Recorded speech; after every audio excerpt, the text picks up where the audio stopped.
Hi. I am just pondering growing up in a community that was predominantly Caucasian as a mixed race young girl. My father was African American, my mother was Irish and Lithuanian, and I lived in a community that was predominantly Caucasian. So interpreting who God was in relation to me, a lot of times it didn't feel like I could relate because, of course, he was interpreted through the lens of that community at times. And I often felt, where do I fit in, right? Where's my place at the table? And sometimes just feeling like I was on the outside looking in. But what's so beautiful about God is he meets us right where we are. And my experience, personal story, is that it was in college when I came around a lot of people that looked like him, looked like me.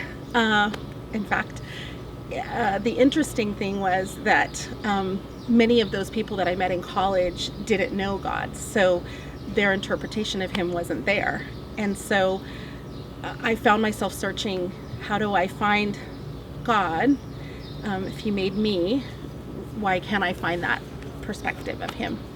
And so it was actually in that place of searching that I realized that God is for all of us, and it wasn't in the searching for identification in the physical, but it was identification in my spirit. And so just finding him to be that person that brings hope. You know, my parents divorced because of race issues, and so that the pain of separation and of abandonment, you can't fix that with race, right? You can only fix that with Jesus. And so that relationship that he says he'll never leave us or forsake us.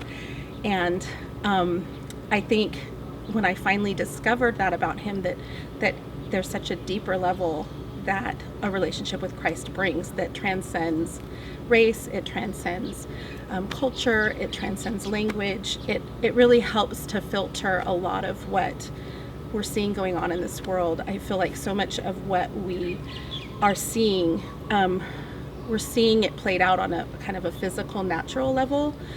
But I think that in order to truly understand what's happening, we have to take it to a spiritual level, because so many people are seeing things happen and they're saying, particularly because a lot of times in those cultures, people will also claim Christ. And so I know in the African American community, it's really difficult to, on one hand, accept a God who is also claimed by a culture that has systematically maybe oppressed. And I think it's a trick of the enemy, which we know does not want us to know God for who he is. And so if you can go to a spiritual level and realize that, you know, if I have a friend and I know that friend and I know that person is a good person, and someone else claims to be his friend, I'm thinking of kids at school all the time, I'm this person's friend. If that person doesn't really know that friend that they think is a friend, they don't know them, they don't know their character, they don't know their nature, they can call that person a friend and not know them.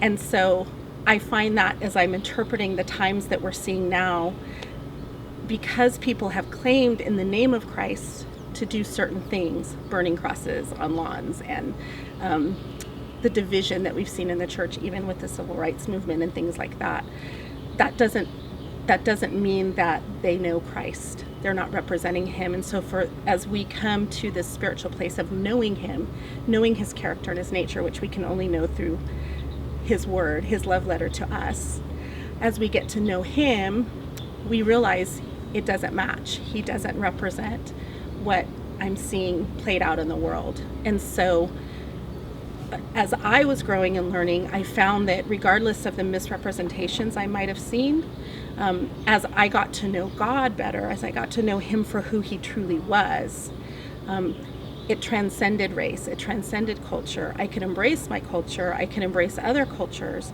and I didn't have to interpret the events that I was seeing. I was free from that lens. I had a new lens that I could see the world with, and part of it was just in knowing him. And I see this as an educator played out on the playground all the time. When kids really know each other, when people know each other and you represent each other well.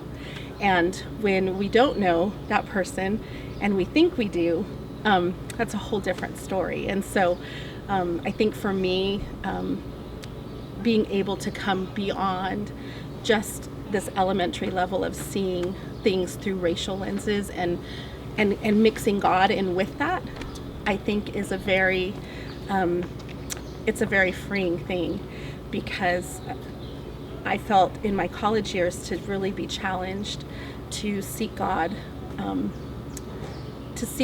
for who he really was, and to get to know him for who he really was, instead of for who others were interpreting him to be. So not having middlemen, but knowing him for myself.